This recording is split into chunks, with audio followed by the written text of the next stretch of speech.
আজি আমি চাবলৈ যত্ন কৰিছোঁ সনাতন ধৰ্মৰ ৰক্ষাকাৰী হিচাপতে শ্লোগান দি অহা আমাৰ এইখন তথাকথিত হিন্দুত্ববাদী চৰকাৰ তথা আমাৰ ৰাজ্যৰ মুখ্যমন্ত্ৰী ডক্টৰ হিমন্ত বিশ্ব শৰ্মাক কঠোৰ হিন্দু বাঙালী বিৰোধী এজন জাতীয়তাবাদী নেতাই ক'বলৈ আমি বাধ্য হৈছোঁ। আজি আমি এই 4টা বছৰ তেওঁৰ কাৰ্যকালত পৰিলক্ষিত কৰিলোঁ যে তেখেতে যিবোৰ কামবিলাক কৰি আছে আমাৰ হিন্দু বাঙালী বিৰোধিতা হিচাপতে কাম কাজবিলাক কৰি আছে।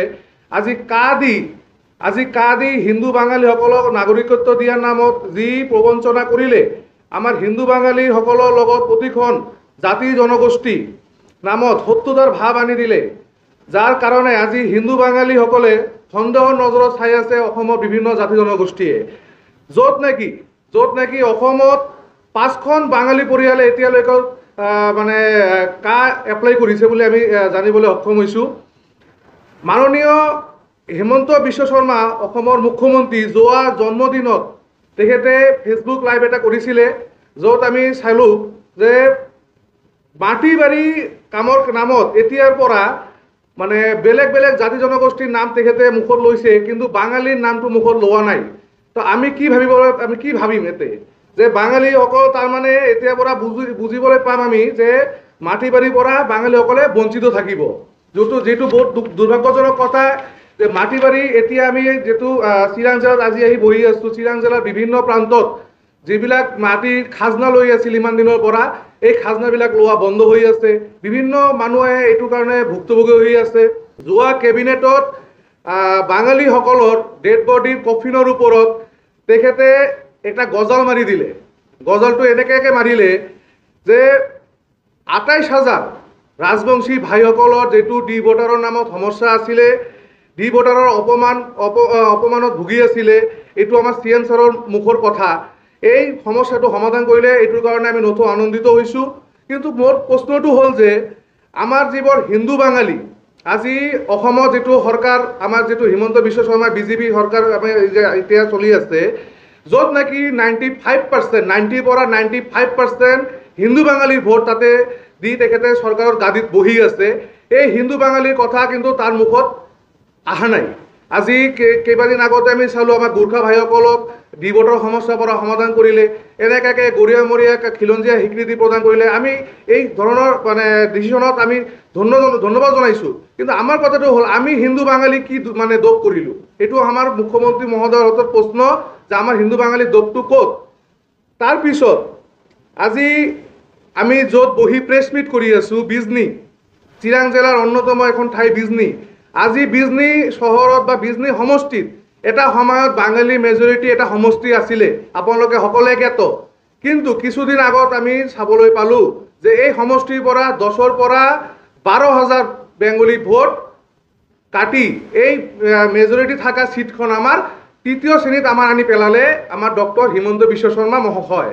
আজি হিন্দুত্ব শ্লোগান দি অহা, সনাতনী শ্লোগান দি অহা আমাৰ মুখ্যমন্ত্ৰীয়ে প্ৰতিটা মুহূৰ্তত আমাৰ ভাবি ল'বলৈ বাধ্য কৰাইছে যে তেখেতে আমাৰ বাঙালীৰ বিৰোধী বা বাঙালী বিৰোধী কাম তেখেতে কৰি আছে বুলি আমি ভাবি ল'বলৈ বাধ্য হৈছোঁ। আজি আমি চাবলৈ পাইছোঁ যে বৰাক ভেলীত আমাৰ 15খন আসন আছিলে। আজি সেই বৰাক ভেলীত আমাৰ 2খন আসন কৰ্তন কৰি তাতে আমাৰ 13খন আসন কৰিলে। আজি য'ত ব্ৰহ্মপুত্ৰ ভেলীত আমাৰ 60ৰ পৰা 65 লাখ বাঙালী মানুহ আছে।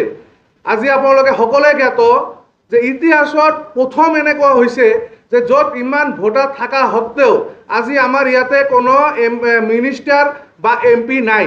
আমি বিভিন্ন সময়ত মিডিয়াৰ মাধ্যম দি আমি দাবী জনাই আহিছোঁ যে আমাৰ বেংগলী সম্প্ৰদায়ৰ পৰা এখন ব্ৰহ্মপুত্ৰ ভেলীত মন্ত্ৰিত্ব লাগে, কিন্তু আমাৰ দাবী কেতিয়াও তেখেতে মানা নাই। নক্সাত কৰি তেখেতে নিজেববীয়াকৈ নিজৰ মানে পাৱাৰ, তেখেতৰ ক্ষমতা ব্যৱহাৰ কৰি তেখেতে আমাক সদায় মানে বঞ্চনা কৰিছে আমাৰ সুবিধাৰ পৰা। আজি BTRত আমাৰ বিভিন্ন EM MCLA সকলে আছে বেংগলী সম্প্ৰদায়ৰ পৰা। আমি তেখেতলৈ মুকলিভাৱে আহ্বান জনাইছোঁ যে আপোনালোকৰ নিজৰ গাদীৰ নিজৰ ক্ষমতাৰ যেটো আপোনালোকে লোভত নিজৰ জাতিৰ ওপৰত হোৱা অপমান বা নিজৰ জাতিৰ ওপৰত যেটো মানে অন্যায় হৈ আছে, এখানি লৈ আপোনালোকে মাত মাতিবলৈ লাগে। আপোনালোকে না ভাবিব যে আপোনালোকৰ গাদী বা আপোনালোকৰ এই ক্ষমতা চিৰস্থায়ী।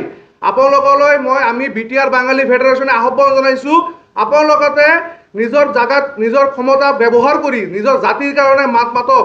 অন্যথা এটা সময়ত আপোনালোকে যেতিয়া ক্ষমতাৰ পৰা আঁতৰি আহিব, সেইটো সময়ত কিন্তু আপোনালোকে জবাবদিহি হ'ব।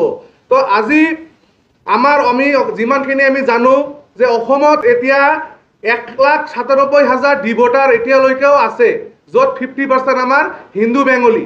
বিভিন্ন সময়ত আমাৰ চৰকাৰ বা আমাৰ মুখ্যমন্ত্ৰী মহোদয়ে কৈ থাকে যে ডি ভোটাৰৰ সমস্যাটো সমাধান হৈছে, কিন্তু সঁচা অৰ্থত আমি BTR বাঙালী ফেডাৰেশ্যনে বিভিন্ন সময়ত আমি এই সাৰ্ভে কৰি বা বিভিন্ন দুখীয়া মানুহৰ ওচৰত থিয় দেই আমি বস্তুখিনি গম পাইছোঁ যে আমাৰ দুখীয়া মানুহৰ ঘৰত, আমাৰ হিন্দু বাঙালীসকলৰ ঘৰত এতিয়ালৈকেও ডি ভোটাৰৰ নটিচ এতিয়ালৈকেও আহি আছে। আৰু সবচেয়ে দুখৰ কথা যিদিনাখন ৰাজবংশী ভাইসকলক এই ডি ভোটাৰৰ সমস্যাৰ পৰা মুক্ত কৰিলে, সেই সময়ত মুখ্যমন্ত্ৰী মহোদয়ে এটা কথা তাৰ মুখৰ পৰা ওলাইছিলে যে এছাম কিছু টাইটেল থাকাৰ কাৰণে ইমান দিন ৰাজবংশী ভাইসকলৰ ডি ভোটাৰৰ সমস্যা বা অপমানত ভুগি আছিলে। টাইটেলবিলাক তেনেহ'লে কি বুজিম আমি? যে বৰ্মন বা আমাৰ দাস বা ৰয় এই ধৰণৰ টাইটেল থকাৰ কাৰণে চাগে তেখেতৰ নামত ডি ভোটাৰ নটিচ আহিছিলে। এই টাইটেলবিলাক বাঙালী মানুহৰ লগত মিলে। মুখ্যমন্ত্ৰী মহোদয়ে বুজাই দিলে যে বাঙালী ইহঁতে বাংলাদেশী বুলি, এইটো প্ৰমাণ কৰি দিলে। তো আমি অসমৰ মুখ্যমন্ত্ৰী মহোদয়ক অনুৰোধ জনাম, আপুনি ৰাজধৰ্ম পালন কৰক। এখন মুখ্যমন্ত্ৰীৰ কাম এনেকুৱা হ'ব নালাগে যে কাক বা বুকুত কাক বা পিঠিত ৰাখি এনেকৈ কাম কৰিব নালাগে।